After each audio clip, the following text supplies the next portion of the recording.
Welcome to the Rainbow Gateway Oracle. Virgo, this is a reading for you. This is for all placements, sun, moon, rising, etc. I've got the Wildwood Tarot and already did a little pre-shuffle. This is a general reading. It might not resonate with you, but some of it might. Four of Stones, protection.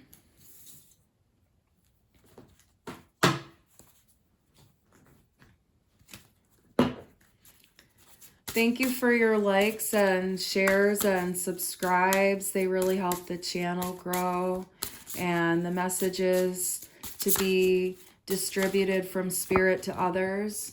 We have longing and desire.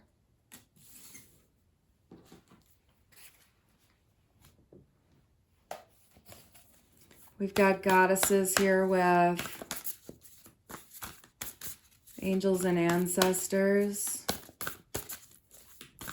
I've got some readings for sale in the description box. Feel free to check that out. I'll never reach out to you and ask for money, and you can only get my readings here through my links. White Witch, be the light.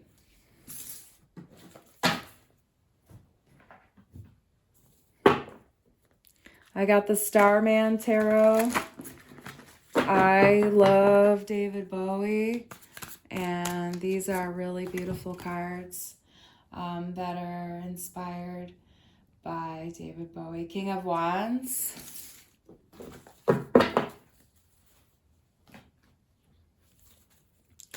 So we're just getting some of the cards out here, and then we're going to go with the messages that roll out of our tongue.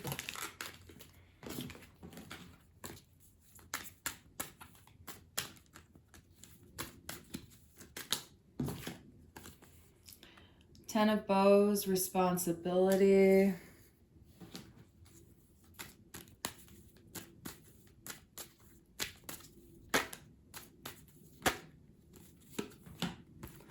Queen of Stones, bear. Eight of Arrows, struggle.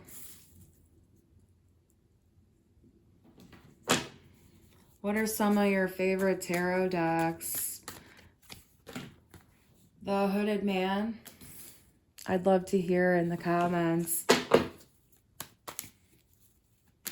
I really appreciate all the artwork that comes out of these.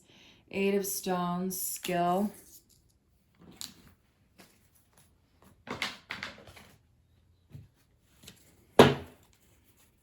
When I first started watching tarot on YouTube, I was going through a really bad heartbreak, you know, one of the ones that, you know, pretty much kills you and sends you through a ego death process in life. And I fell in love with seeing all the different decks, and I started like collecting decks, and yeah, that's my story here for you today. And we're gonna get the messages out once the cards roll out. Beyond words. What do you like to do for fun out there in the universe? Tell me about yourself. The Pole Star.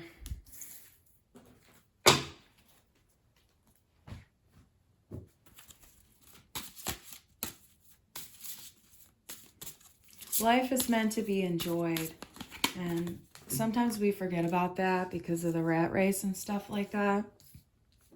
I was at the airport one time, and I was in Southern California, and they just had the airport set up like a rat maze. You know, you had to go through like the little, you know, they file you through the thing, the little tunnels, and you know, you get off the airport and you have to go this way and you have to go this way and go through the little gate, and you know, just like waiting for the end little reward, which is the, you know, the fresh air and the whatever the next steps on your path. Six of Vessels. rat in the cheese maze and stuff like that. Six of Pentacles. Not sure why that's coming up, but it might be for someone. What airport was I at? It was Southern California. Eight of Bows, Heart of Fire. It wasn't LA, but it was one of those other ones. Not orange. Jealousy and possessiveness.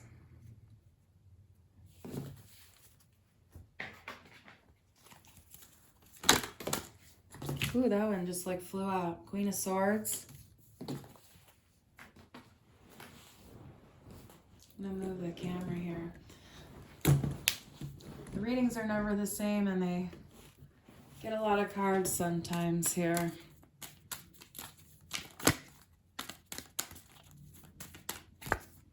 The Archer.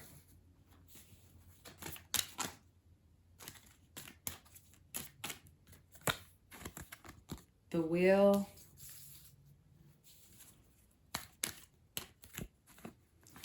The Woodward, Four of Arrows.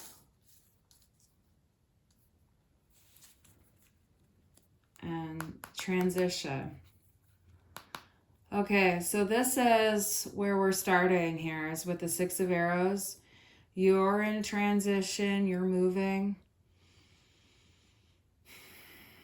Something about the full moon, when the full moon's rising, you're going to be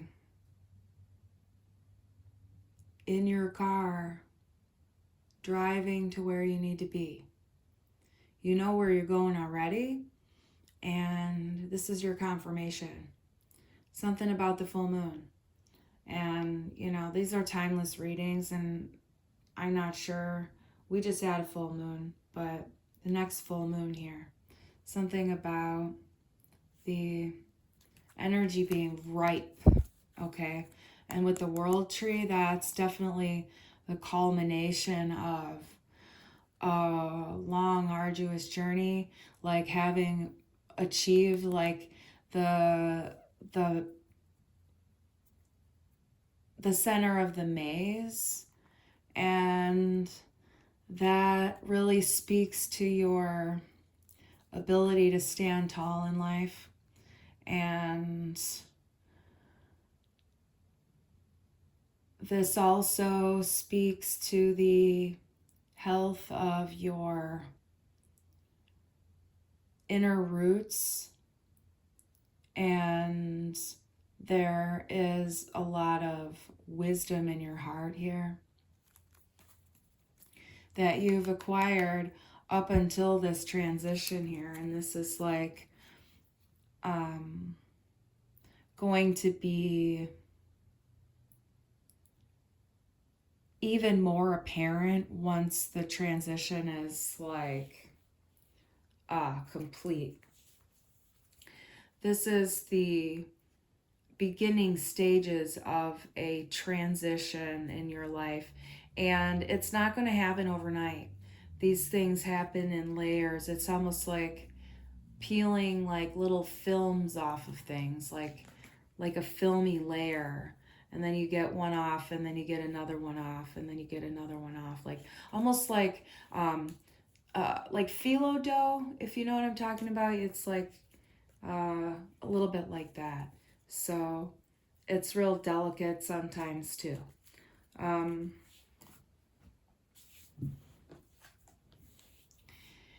You are protected. It's really good for you to allow yourself to be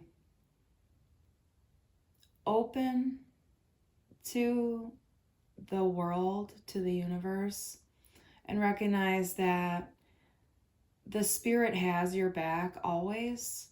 And whatever you call that in your own personal experience, God's got you, is what you need to remember at all times, especially when you start to feel triggered, tense, anxious, anything like that.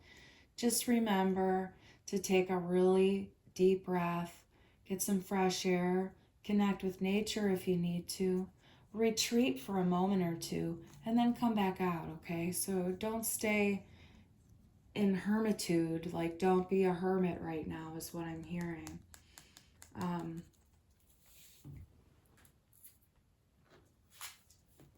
Ten of Bows, responsibility. Like you're near the top of where you're wanting to be. There's been a lot of Saturnian energy towards you in life, which is very difficult. It's arduous. It's long and drawn out at times. It's relentless, but it's positive work in your life, but it's definitely been taking a toll at this kind of like last layer, last leg of your journey here.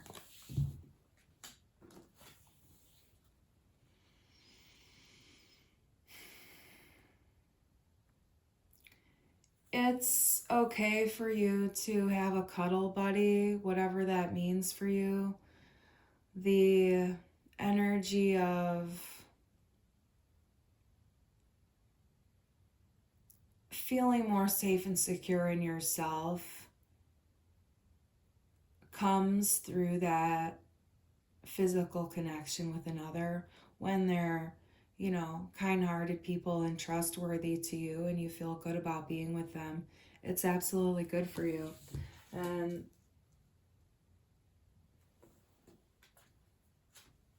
it fulfills a need, and that's important in your life to have that.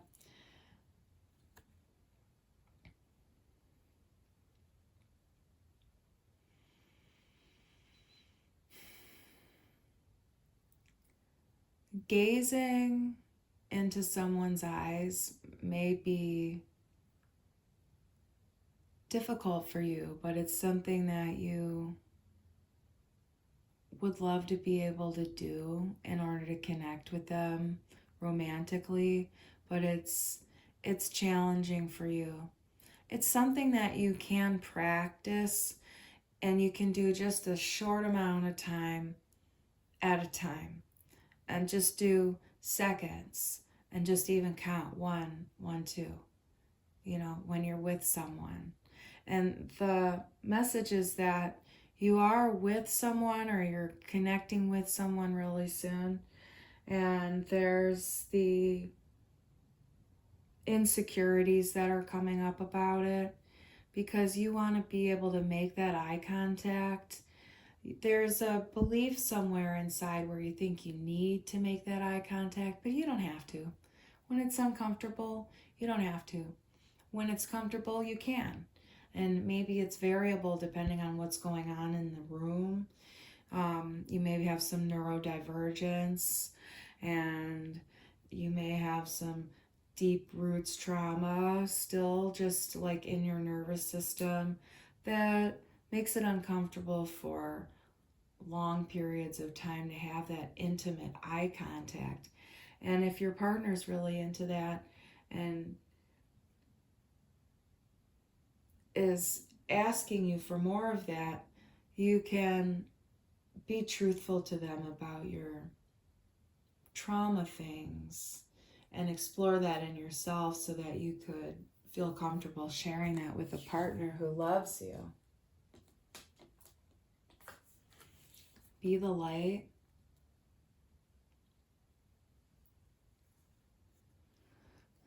The owl is speaking to you here.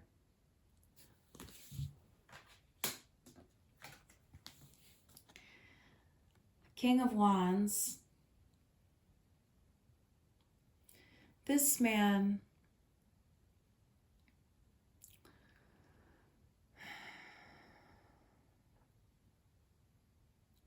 has fathered more children than he can handle.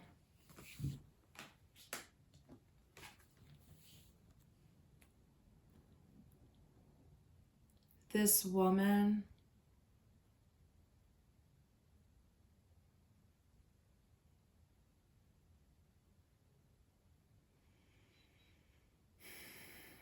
is broken because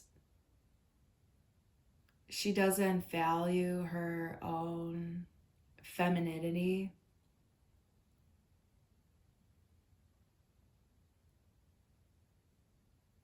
It has to do more with menstruation and womanhood than it does with sexual issues. Ten of Swords.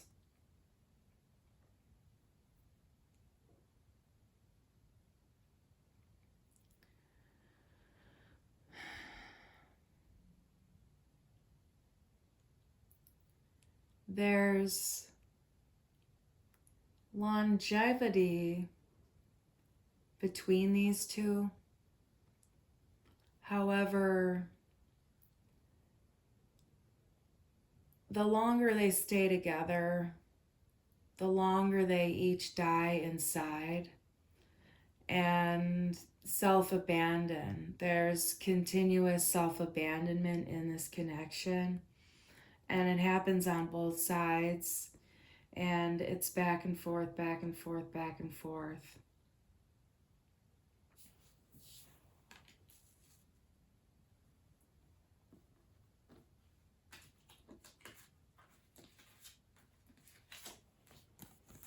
So we have Queen of Stones, Bear, Eight of Arrows, Struggle, the Hooded Man, Eight of Stones, Skill,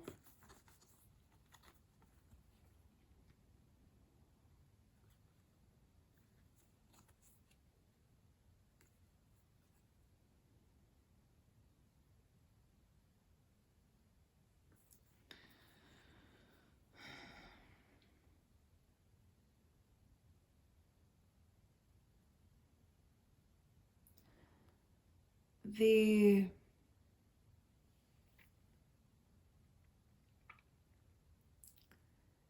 relationship has been helping in the financial sector.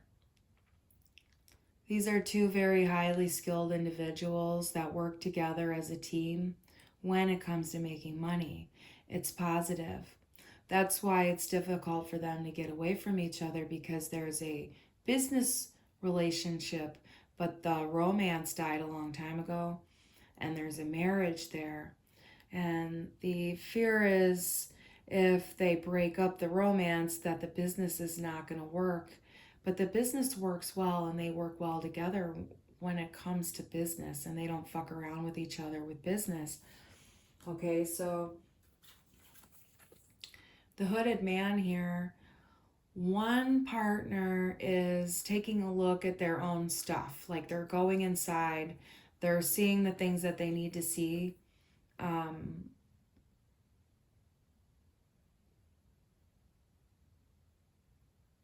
Within themselves.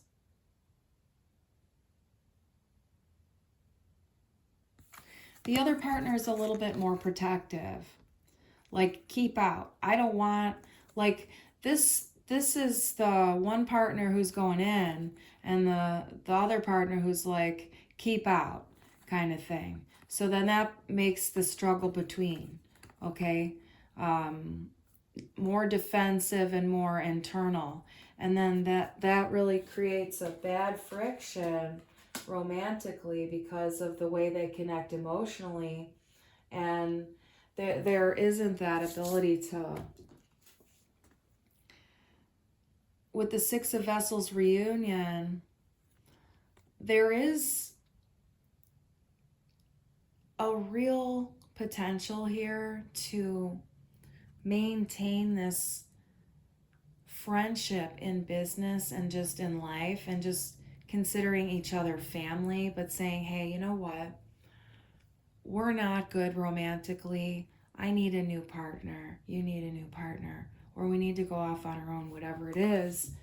And that's really going to be better for the both of you. Then you guys can, like, team up and really feel like more empowered financially, and keep things like focused within the strengths in the relationship rather than, dwelling on the shit that's been going wrong for years and years, because you both know that it's your shitty childhood patterns, but it still hurts every fucking time. And the reason it does is because you won't let go. But there's that difficulty. You also have a lot of friends and business partners and everything. But if you guys can just remain friends, there's this issue here of jealousy and possessiveness too. And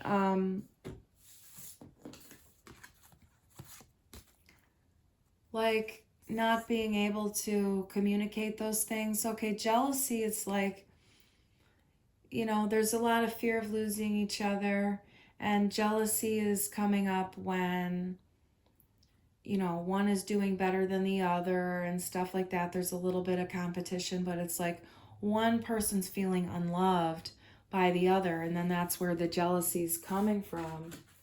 And that doesn't feel good in a relationship when it's constantly coming up. There's a sense of feeling unloved. There's a need to love yourselves and cut it quits. Call it quits. Follow your intuition. That's your North Star. This is very healing for you to go through this, to do this. It's not easy at first, but it's gonna feel so much better. Oh my God, I'm getting a really elated and just lifted vibration coming in here. Queen of Swords.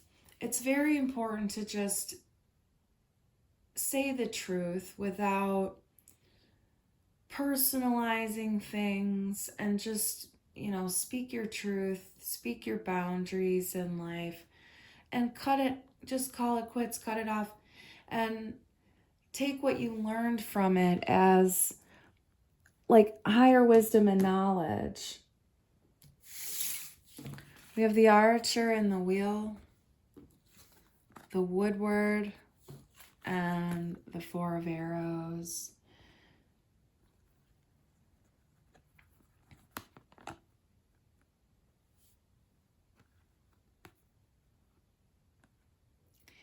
This is the pattern. This is the bad pattern, okay? When you're together, and what will stop when you just do business. There's one of you attacking the other constantly, and there's another one where it's just going round and round, round and round. And there's a little bit of a pattern of avoidance and like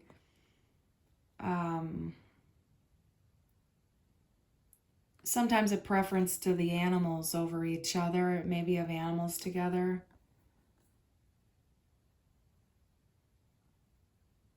Or this could be talking about like your compadres, your friends in life. It's like you have a friend you talk to about your partner, you have a group of friends.